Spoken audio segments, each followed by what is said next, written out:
তারা শিক্ষাকে ভয় পায়, তারা শিক্ষিত মানুষদের ভয় পায়, তারা ছাত্রছাত্রীদের ভয় পায়, শিক্ষকদের ভয় পায়, সেই জন্য লাঠিচার্জ করে গণতন্ত্রের কণ্ঠ রোধ করতে চাইছে।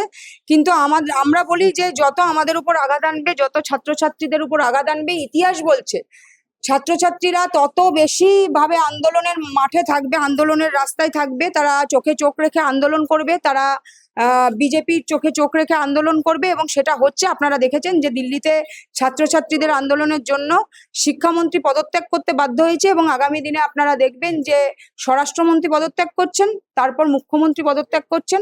যতক্ষণ পর্যন্ত এই হিটলারি শাসন থাকবে ততদিন পর্যন্ত ছাত্রছাত্রীরা পথে থাকবে। দেখা গেছে যে মাইক বন্ধ করে দেওয়া হলো, আজানের নামে বলা হচ্ছে 5 বার জোর করে শোনা হলে তার মাইক বন্ধ করে দেওয়া হচ্ছে এবং পরিবেশ দূষণও হচ্ছে। কিন্তু মন্দির মসজিদে এইভাবে নামাজ বন্ধ করে দেয়, কিন্তু অন্য সময় তো মানে অন্য কাহিনীতে অথবা এমন গতকাল দেখা গেল যে তিরঙ্গা চত্বর নামে তো জোরে জোরে মাইক বাজে কেন?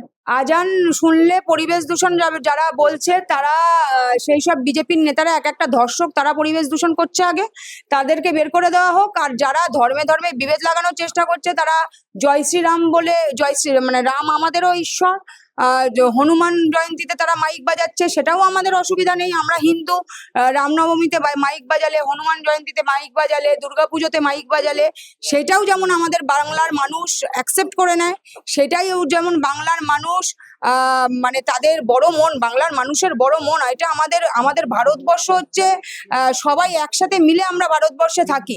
তো সুতরাং বাংলার মানুষ যেমন রামনবমীর মাইক অ্যাকসেপ্ট করে, আপনার দুর্গাপুজোর মাইক, কালী পুজোর মাইক, ঢাকের মাইক অ্যাকসেপ্ট করে, কিন্তু বাংলার মানুষ সেরকম কিন্তু আজানও অ্যাকসেপ্ট করে। এরা যদি জোর করে কোনো কিছু করে সেটা তাদের জায়গা। বাংলার মানুষ আমরা একসাথে থেকেছি, এটা রবীন্দ্রনাথ ঠাকুরের বাংলা, এটা কাজী নজরুল ইসলামের বাংলা।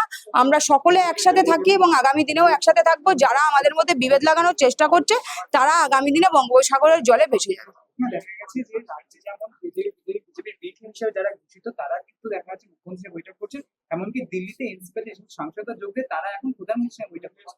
রাজ্য দেশ মিলে কি তাহলে এইভাবেই চলছে? হ্যাঁ, রাজ্য আর দেশ মিলে বিজেপি ঠিক করছে আমরা সরকারে থাকবো এবং আমাদের বিরোধী কে হবে সেটাও বিজেপি ঠিক করে দিচ্ছে। দেখুন, যদি সরকারের একটা স্ট্রং বিরোধী না থাকে তাহলে তো সেটা গণতান্ত্রিক দেশ বলা যায় না। আমাদের যে গণতান্ত্রিক দেশের পরিকাঠামো সেটা বিজেপি ভাঙতে চাইছে, এবং তাদের বি টিম হিসাবে কেন্দ্রে এবং রাজ্যে, কেন্দ্রে এনসিপিআই এবং রাজ্যে বালিশচাটা তৃণমূল, এদেরকে ঠিক করে দিচ্ছে যে তারা আগামী দিনে বিজেপির বিরোধী হবে। কিন্তু গণতন্ত্রের কণ্ঠরোধ এরকম করে করা যায় না। তাদেরকে মনে করিয়ে দিই যে এই বাংলায় মমতাপন্থী যে তৃণমূল, সেই তৃণমূল বিজেপির চোখে চোখ রেখে লড়াই করবে। মমতাপন্থী যে তৃণমূল, সেই তৃণমূল বিজেপির ভুল হলে রাস্তায় নামবে।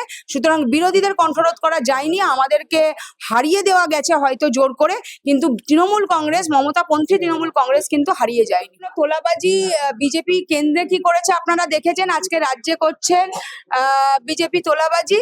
এবং আপনারা খুব ভালোভাবে দেখতে পারবেন যে যাদের তৃণমূলে তোলাবাজ বলে চিহ্নিত করেছিল বিজেপি, সেই তোলাবাজদেরই আজকে কোলে বসিয়ে নিয়েছে। সুতরাং তোলাবাজি নিয়ে বিজেপি কথা বললে মানুষ এখন হাসবে। হ্যাঁ, ইতিমধ্যে একই সপ্তাহে দেখা গেছে যে এই সমস্ত আজানের নামে মাইক বন্ধ করে সেখানে বারবার একটাই বলা হচ্ছে যে পাঁচালি পড়লে তাদের সমস্যা নেই, পাঁচালি পড়লে তাদের সমস্যা নেই, কিন্তু এই নামাজ পড়ানোর সমস্যা, এই হিন্দু মুসলিম এই বিভেদটা কেন পাবে? বললাম তো, এই একটা ধর্মের নামে বিভেদ লাগানো। ইংরেজরা যখন দেখেছিল যে এই বাংলা থেকে তাদেরকে যেতেই হবে, তখন তারা বঙ্গভঙ্গ করেছিল, হিন্দু মুসলিমের বিভেদ লাগিয়েছিল। আজকে ইংরেজরা নয়, অন্য দেশের ইংরেজরা আমাদের কেউ নয়, কিন্তু আমাদের দেশের মানুষ, সাধারণ মানুষ, আমাদের রাজ্যের মানুষ যাদেরকে ভরসা, বিশ্বাস, ভালোবাসা দিয়ে কেন্দ্রে প্রধানমন্ত্রী করে বসালেন বা রাজ্যে মুখ্যমন্ত্রী করে বসালেন, তারা ঠিক ইংরেজরা যেই কাজ করেছিল 200 বছর ধরে, সেই কাজই আজকে কিন্তু তারা করছে। সুতরাং এরা না বাঙালির, না হিন্দুর, না মুসলমানের, না দলিতের, না ব্রাহ্মণের, এরা কারণ নয়। এরা শুধু নিজেরটা বোঝে।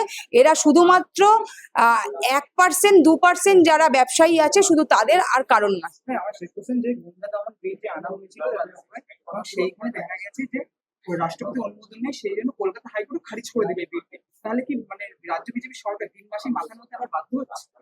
3 বছরে 3 মাসেই কি আবার মাথার মধ্যে সেকেন্ডে বাধ্য? দেখুন, আমি একটা কথাই বলেছিলাম যে গুন্ডা দমন আইন আসলে বিজেপির সমস্ত নেতা তো জেলের পেছনে থাকবে। গুন্ডা তো তারাই, ধর্ষক তো তারাই, তাহলে গুন্ডা দমন আইন আনলে বিজেপির সমস্ত নেতা জেলের পেছনে থাকবে। ভালো হয়েছে গুন্ডা দমন আইন আসেনি, তাহলে বিজেপিকে থাকতে হতো জেলের পেছনে। এবং তারা মাথা নত এবার তো সিনেমার ট্রায়াল শুরু, সিনেমা দেখুন না, আস্তে আস্তে বিজেপি মাথা কেন সবকিছু নুইয়ে দেবে। এবং কালীঘাটের সামনে এসে যারা আজকে বালিশচাটাই গেছে, তারা কালীঘাটের সামনে এসে ঘন্টা বাজাবে, আর সেই ঘন্টার আওয়াজ শুনে কালীঘাটে আমরা অন্তত মানে মমতা বন্দ্যোপাধ্যায় আমাদের সকলের প্রাণপ্রিয় নেত্রী, অভিষেক বন্দ্যোপাধ্যায় আমাদের সেনাপতি, আমরা নতুন জেনারেশন, এই ইয়াং জেনারেশন, আমরা অন্তত নেত্রী এবং আমাদের সেনাপতিকে আবেদন করব যে যতই ঘন্টা বাজাক তাদেরকে যেন আর ফিরিয়ে নেওয়া না হয়।